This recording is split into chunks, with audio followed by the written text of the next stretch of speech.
श्रीमद् भागवत श्री कृष्ण की जीवन यात्रा। 16,100 रानियां और 8 पट रानियां। बहुत से लोग कहते हैं कि भगवान श्री कृष्ण ने इतने विवाह क्यों किए। श्रीमद् भागवत सुनने के बाद समझ में आता है कि भगवान किसी की प्रार्थना को अस्वीकार नहीं कर पाते थे। जब जब जिसने उन्हें याद किया उन्होंने उसका उद्धार किया। इसी तरह से उन्होंने 16,000 कन्याओं का भी उद्धार किया और उन्हें अपनी रानियां बनाया। श्रीमद् भागवत के 49वें अध्याय में देवर्षि नारद यही देखने पृथ्वी लोक पर आए कि भगवान आखिर अपनी दिनचर्या निभाते कैसे हैं। तो आइए मेरे यानी वीरा के साथ शुरुआत करते हैं श्रीमद् भागवत के 10वें स्कंद के 49वें अध्याय की।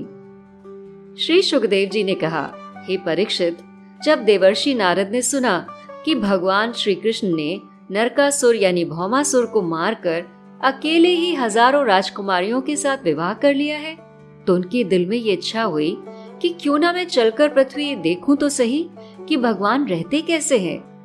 और इसी उत्सुकता के साथ वो भगवान की लीला देखने के लिए द्वारका पहुंच गए।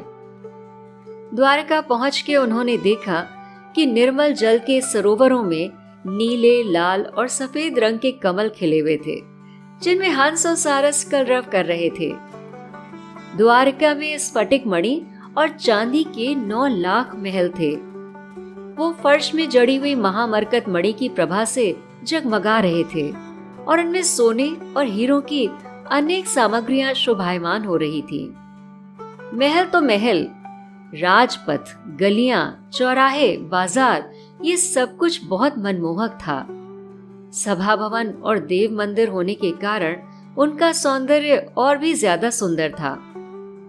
भगवान श्री कृष्ण का अंतःपुर तो बहुत ही सुंदर था और उस अंतःपुर में भगवान की रानियों के 16,000 से ज्यादा महल शोभायमान थे। उनमें से एक बड़े भवन में देवर्षि नारद जी ने प्रवेश किया। उस महल में मूंगे के खंबे, वैदूर्य के सुंदर सुंदर छज्जे और इंद्रनील मणि की दीवारें जगमगा रही थीं। विश्वकर्मा ने ऐसे बहुत से चंदोबे बना रखे थे जिनमें मोती की लड़ियों की झालर लटक रही थी और हाथी के दांत से बने हुए आसन और पलंग थे जिन पर मणियां जड़ी हुई थीं। नारद जी ने देखा कि भगवान श्री कृष्ण उस महल में रुक्मणी के साथ बैठे हुए हैं और दासियां सोने की डंडियों वाले चंवर से हवा कर रही हैं। नारद जी को देखते ही भगवान श्री कृष्ण रुक्मणी के पलंग से उठे और उन्हें प्रणाम कर बैठने के लिए आसन प्रदान किया। भगवान श्री कृष्ण स्वयं उनके चरणों को धोने लगे और चरणामृत को अपने सर पर धारण किया। नारद जी ने प्रभु से प्रार्थना करी कि आप मुझ पर ऐसी कृपा करें कि मैं आपके चरण कमलों को कभी भूलूं नहीं। मैं चाहे जहां रहूं, जैसा भी रहूं, मेरा ध्यान हमेशा आप में लगा रहे। इसके बाद वो भगवान श्री कृष्ण की योग माया का रहस्य जानने के लिए उनकी दूसरी पत्नी के महल में गए। वहां भी उन्होंने देखा कि भगवान श्री कृष्ण अपनी प्राण प्रिया पत्नी और उद्धव जी के साथ चौसर खेल रहे हैं। वहां भी भगवान श्री कृष्ण ने खड़े होकर उनका स्वागत किया और बैठने के लिए आसन प्रदान किया और फिर तरह तरह की सामग्रियों से उनकी पूजा करी। नारद जी इसके बाद तीसरे महल में गए, पर ये क्या, उन्होंने देखा कि वहां भी श्री कृष्ण अपने नन्हे नन्हे बच्चों से प्यार कर रहे हैं। अगले महल में जाने पर नारद जी क्या देखते हैं कि भगवान श्री कृष्ण स्नान की तैयारी कर रहे हैं। इस तरह से देवर्षि नारद अलग अलग महलों में जाकर भगवान श्री कृष्ण की अलग अलग लीलाएं देखने लगे। कहीं वो यज्ञ कर रहे थे तो कहीं पंच महायज्ञ से देवताओं की आराधना कर रहे थे, कहीं वो ब्राह्मणों को भोजन करा रहे थे तो कहीं वो यज्ञ का बचा हुआ भोग खुद ग्रहण कर रहे थे, कहीं आरती कर रहे थे तो कहीं मौन होकर गायत्री मंत्र का जप कर रहे थे, कहीं हाथों में ढाल तलवार लेकर पैतरे चला रहे थे। किसी महल में वो घोड़े, हाथी या रथ पर सवार होकर इधर उधर विचरण कर रहे थे, कहीं पर सो रहे थे तो कहीं पर बंदीजन उनकी स्तुति कर रहे थे। और किसी महल में श्री कृष्ण भगवान उद्धव आदि मंत्रियों के साथ गहन विचार विमर्श कर रहे थे और कहीं वीरांगनाओं के साथ जल में क्रीड़ा कर रहे थे। इतना ही नहीं, वस्त्र और आभूषणों से सजकर वो ब्राह्मणों को किसी महल में दान दे रहे थे और कहीं पर इतिहास के पुराणों का श्रवण कर रहे थे। किसी महल में वो अपने गृहस्थ धर्म का पूरी तरह से पालन करते हुए अपनी पत्नी के साथ हंस हंस कर बातें कर रहे थे और कहीं धर्म की बातें कर रहे थे और कहीं अर्थ का सेवन कर रहे थे। कहीं पर धन को गिन रहे थे और कहीं पर धन दान कर रहे थे और कहीं एकांत में बैठकर प्रकृति से अतीत पुराण पुरुष का ध्यान कर रहे थे। देवर्षि नारद ने देखा कि भगवान श्री कृष्ण किसी के साथ युद्ध की बात कर रहे हैं तो किसी के साथ संधि की बात कर रहे हैं। बलराम जी के साथ बैठकर सत्पुरुषों के कल्याण के बारे में बात कर रहे हैं और कहीं पुत्र और पुत्रियों का उनकी ही समान उचित पत्नी और वरों के साथ धूमधाम से विवाह करा रहे हैं और कन्याओं को विदा कर रहे हैं और कहीं गृह प्रवेश की तैयारियां करवा रहे हैं। बड़े बड़े यज्ञ, देवताओं का यज्ञ पूजन, ये सब कुछ हो रहा है और कहीं पर कुएं, बगीचे, मठ ये सब बनवाकर धर्म का आचरण कर रहे हैं। कहीं पर मृग का शिकार कर रहे हैं और कहीं महलों में वेश बदलकर सबका अभिप्राय जानने के लिए इधर उधर घूम रहे हैं। नारद जी भगवान की योग माया देखकर आश्चर्यचकित रह गए और उन्होंने मुस्कुराते हुए भगवान से जाने की आज्ञा मांगी। भगवान ने कहा, प्रिय नारद, तुम मेरी योग माया देखकर मोहित मत होना। आज आपने मुझे प्रत्येक पत्नी के साथ महल में अलग अलग देखा है। अब तो आपका भ्रम मिट ही गया होगा ना कि संपूर्ण विश्व में सिर्फ मैं ही मैं हूँ। इस पृथ्वी के, इस सृष्टि के, इस संसार के, इस भूमंडल के और इस ब्रह्मांड के कण कण में सिर्फ मैं ही मैं हूँ। भगवान की योग माया का परम ऐश्वर्य देखकर देवर्षि नारद के विस्मय और कौतूहल की सीमा न रही। वो बहुत प्रसन्न हुए और भगवान का भजन करते हुए वापस अपने लोक चले गए। और इस प्रकार से श्रीमद् भागवत के 10वें स्कंद का अध्याय 49 समाप्त हुआ। श्रीमद् भागवत 10वां स्कंद अध्याय 50। जरासंध के कैदी राजाओं के दूत का आना और भगवान का इंद्रप्रस्थ को पधारना। श्रीमद् भागवत वेद व्यास जी का लिखा हुआ महापुराण है, जिसे श्री सुखदेव जी ने राजा परीक्षित को 7 दिनों में सुनाया था। तो आइए इस अध्याय को आगे बढ़ाते हैं।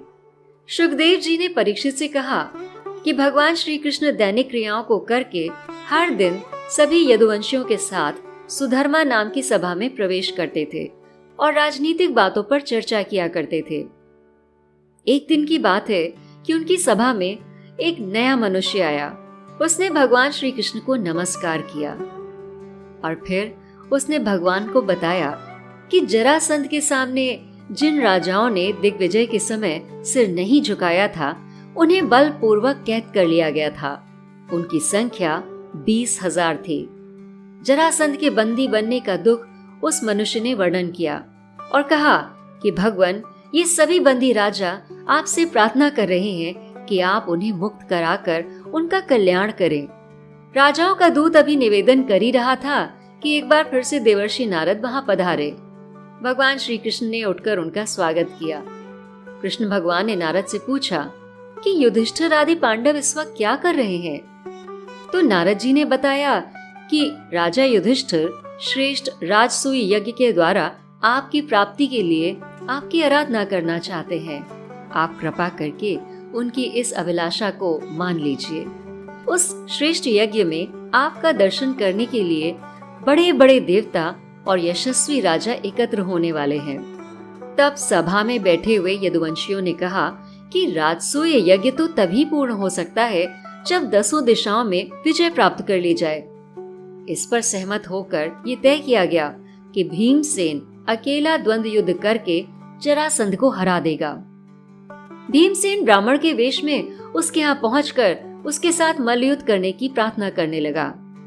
इसके बाद भगवान श्री कृष्ण ने राजा उग्रसेन और बलराम भैया की आज्ञा लेकर अपने सभी बाल बच्चों को रानियों के साथ उनके सब सामान को आगे भेज दिया और फिर दारुक के लाए हुए गरुड़ ध्वज रथ पर सवार होकर वो इंद्रप्रस्थ की ओर चल दिए। उनके पीछे रथ, हाथी, घुड़सवार और पैदल सैनिकों का काफिला चल दिया।